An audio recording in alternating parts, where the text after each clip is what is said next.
Hi there. I wanted to use this opportunity to kick off the Minute with Dr. Shepherd series for this year and focus specifically on safety. I imagine that that's top of mind for everyone. And what I want for you to know right out of the gate is that our campuses were safe and secure before we went home from school last year. They've been safe and secure because we've been diligent about working with our local community partners to ensure that our kids are safe, to ensure that our parents are safe when they're on campus, and to ensure that our community is safe around the campus. That said, it doesn't mean we don't have opportunities for improvement. And so we've taken the opportunity this summer to work through a number of those improvements, and I wanted to share some of them with you today so that you would come to school with a heart and a mind knowing that our kids are being looked after. I've got Sherri Hathaway with me, our risk manager for the district, and she's going to help me introduce some of these campus improvements that we've made. You know, Dr. Shepherd, if I had to look at everything we've put in place and if I had to pick one thing that was the most important, I have to say I may put our new emergency procedure guide at the very front of the list. Starting tomorrow, we're going to have one of these in every classroom, in every school. And not only are we going to have it in every campus, it's going to be located at exactly the same spot in every classroom. So regardless of what adult is in the room, we have an emergency, they know exactly where to go to get it. I agree with you. That's a huge benefit to all of our classrooms and all of our campuses. It's a great improvement, no doubt. And just to quickly add, also for our subs, when we have a sub come in, they're already going to be trained on how to use this book. So when they're in an elementary room one day and a high school room the next, nothing changes. They go to the same place and get the same directions.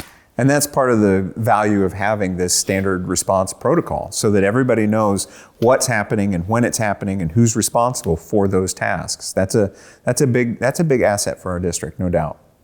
This summer we did something incredibly exciting, and I hate to say it's the first time ever because I haven't been here forever, but we met VISD administration, we met with the Sheriff's Department, the Police Department, the Fire Department, we met from people from Citizens Hospital, and we literally set up an activity where we came up with a scenario where kids from a certain school had to be evacuated and taken to another location across town.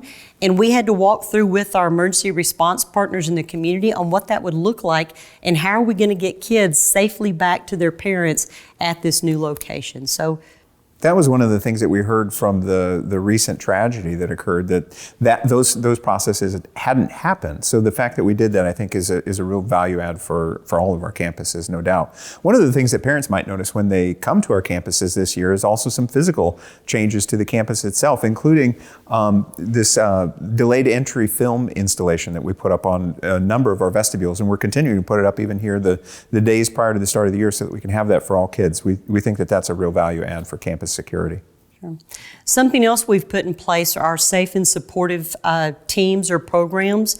And if you don't know what that really all entails, we have a group of administrators and an SRO and teachers and counselors on every campus that went through some extensive training that really helps them come up with some strategies on what we do with kids with severe behavior problems.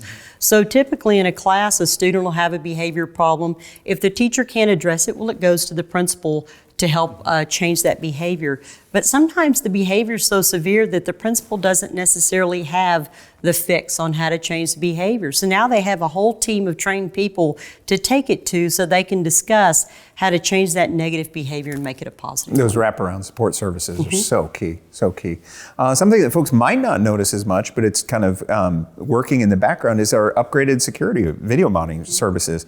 Really expanded on that, knowing that we had some opportunities there to just put eyes on safe spots for kids and families.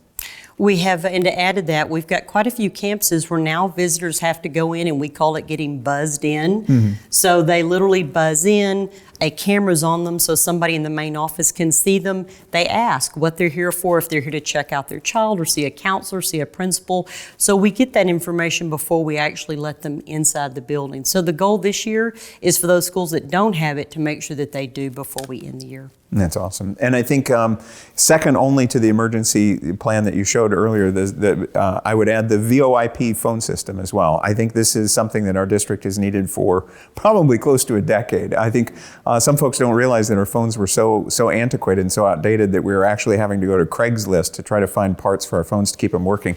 This upgrade is something that we'd wanted to do for a number of years, but frankly, we just recognized that it was going to take such a huge bite out of our budget that we had to plan for it, and we finally got to that point this year. So we're going to be able to install phones for every single classroom so that we know that teachers will be able to reach out to the campus, and the campus will have the ability to work in zones throughout the school, and it just creates a much safer environment for everybody.